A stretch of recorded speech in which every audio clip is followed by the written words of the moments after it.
Good evening, everybody, or good afternoon, and thank you, Julie. Thank you to Enterprise Ireland. Thank you to Eddie in particular as well.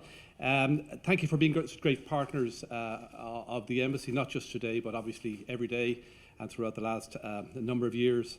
I'm delighted to be the Ambassador of Ireland to Germany and have the honour of welcoming and introducing the President of Ireland, President Michael D. Higgins, and his wife Sabina here this afternoon. I would like to also welcome and to acknowledge our Minister for Foreign Affairs and Deputy Prime Minister Taoiseach Simon Coveney, who is accompanying the President throughout this state visit to Germany. But thank you all for being here on this very important day for Ireland and Germany, for Ireland and Europe. This is the first day of President Higgins' state visit to Germany, a visit that is a timely celebration of the relations that Ireland and Germany have enjoyed over many decades, indeed over many centuries. Germany is a vitally important trading partner for Ireland, as you'll all have heard today, and we are delighted that President Higgins is here with us to support the work of our exporters and their German partners, and of course the great work that Enterprise Ireland does. President Higgins was elected as President of Ireland in 2011 and re-elected as President of Ireland in 2018, having attained the largest personal mandate ever in the history of Ireland. He has served at all levels in public life in Ireland, locally and nationally over the last 40 years. He's a politician, he's a poet, he's a sociologist, he's an academic, but most of all, today, he is our President, Uachtar an Nahéireann, the President of Ireland. This is his first state visit to Germany, and we are delighted that he has had the opportunity this afternoon to come and meet you. It's my honour to introduce President Michael D. Higgins. Well, gwni cwrr yn gedal sias mil y bwycus a hael sias ac na ffacli falsiol sy'n agos tam a bwyclid agos da ddim i tar gobalat gwnnw an acoit sias Carly Kela. May I just, I'll be continuing in English because now particularly with Brexit facing us, we have to take the responsibility for the language of Chaucer and Shakespeare as well in the European Union. I think that I just want to begin by paying a tribute to Enterprise Ireland, and particularly those who have been assisting your meetings today, particularly to Eddie Goodwin and Jane Green, who are with us and whose work and dedication accounts for so much an increase in trade with each other. I think that when I was asked to come along, I'm very much appreciative of those who are creating opportunities for new companies who are taking, as it were, what is now an excellence within the Irish education system, and that is issues, for example, of science and technology. I think that I was looking at the Horizon program in relation to science. There are about 200 projects, which are joint projects between Germany and Ireland. The success rate is somewhere higher than the European average. It's about 19% compared to 14%. And then, as well as that, in relation to the shakedown of investment in relation to science projects, the Irish and German applications are in there. I think they are about 10%. But what is more interesting even still is those who actually are taking, as it were, what is said are now features of excellence in Ireland in relation to advances in science and technology and turning them into traded opportunities. I think that I was very happy to acknowledge the invitation from Enterprise Ireland, whom I very much pay tribute to for all of their work, coming to Germany. Germany is the second in relation to foreign direct investment in Ireland. It's third in relation to tourism, with about 850,000 German tourists last year visiting Ireland. And I think then fourth in relation to our trading patterns, and fifth in relation to food and drink. I sometimes think that in that particular area where we sell about 800 million into a market of 80 million people, there are many opportunities for expansion in all of these areas. But I think I want to just say that I've over the last 7 years, frequently when I've been visiting events that are organised by Enterprise Ireland, I'm always struck by I like the idea of the courage of those who move into this traded environment, who bring new products, who seek new interpretations of different sections of the market. And I'm really pleased that there are so many representatives of Irish companies doing that, and particularly when they have brought their German partners along. I think there's another side to that which is very, very important, and that is from the intermixture of different experiences. There are opportunities that are beyond the German market, in fact, that in which Irish-German partnerships will be able to compete and develop opportunities successfully. It's a very, very long time. 56 years ago, Ireland opened its first trade office in Germany in 1962. It was just in the 1958 to 1963 is the first programme for economic expansion, usually associated with Dr. Whittaker, and in that second last year of that, before you moved to the second programme for economic expansion, the office was opened, and its exports from Ireland to Germany at that time stood at 6 million. And today, somebody was pointed out to me that these exports at that time were in livestock and sewing machines. We have in fact moved on. I think today Germany is Ireland's third largest export for goods, and Enterprise Ireland tell me that there are 600 innovative backed companies that are successfully selling over 1 billion of their goods and services into the German market.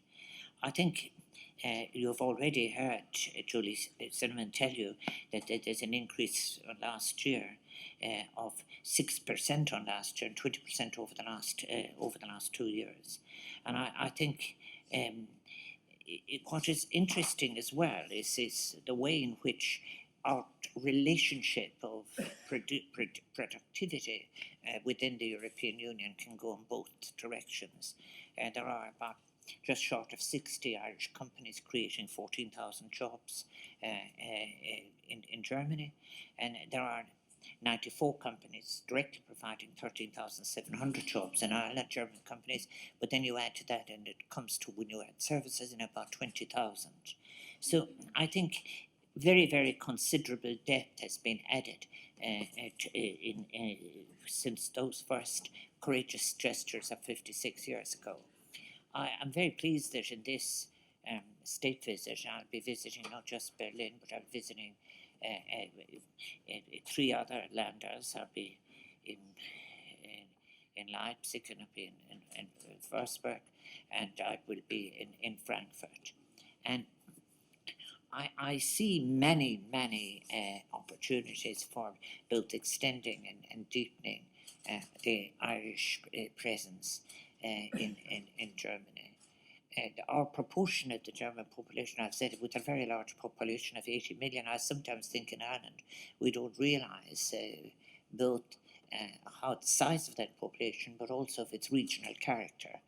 And recognising its regional character means that Enterprise Ireland, where it is opening new presences in offices and where our different state agencies are opening new offices, means that it will be able to deal directly with the regional characteristics. I think it is surprising to many people to realise is that, for example, the gross domestic product of Bavaria exceeds the gross domestic product of more than a dozen countries in the European Union. And then in turn, when you look at others where it very much behoves us all to be able to make apply our initiatives in relation to both innovation, job creation and trading opportunities and upskilling in different ways, in a way that takes account of the specificities of the different landers in which would be represented. I think as well, I've had many, this is 5 or 6 meetings already today, and people always bring up the B word at a certain stage. You just wait for it to come. I think that whatever the outcome in relation to Brexit is, my personal view is that we have to realise that one way or another in the future we will be still, whether people realise it or not, is that our islands will be still in the same relationship to each other. The Irish Sea isn't going to widen, and matters physical, but also we will have to have a satisfactory trading relationship with our largest neighbour. And this will happen. But it is equally the case in many cases that in the present and medium circumstances in which we find ourselves, it is all the more important for us to have to expand and deepen our relationships with our partners, and together with our partners to open up new opportunities beyond the European Union itself. I think that I was thinking of it only the other day, actually, when I was receiving the credentials of the new United States ambassador to Ireland, who was heavily in the manufacturing area. And he was probably not only he's very interesting. He said he wasn't actually one of those new type of people who are involved in services. He was fascinating in that regard. I think sometimes when you realise that the Irish-German relationship, we have a very, very long relationship with Germany. I think, for example, of the turbines that powered the beet industry in Ireland were from Siemens, as were, in fact, the major installations in relation to the hydroelectric scheme at Russia, and all of this. But now we've moved on, and even one looks at the population of Ireland, of Berlin, where there were 1,000 people 10 years ago, young Irish people. There are now 4,000 young Irish people, mostly in the creative. And I don't like using the word creative industries because creativity is more important than that. But there is, in fact, a huge industrial benefit from creative thinking and from creativity.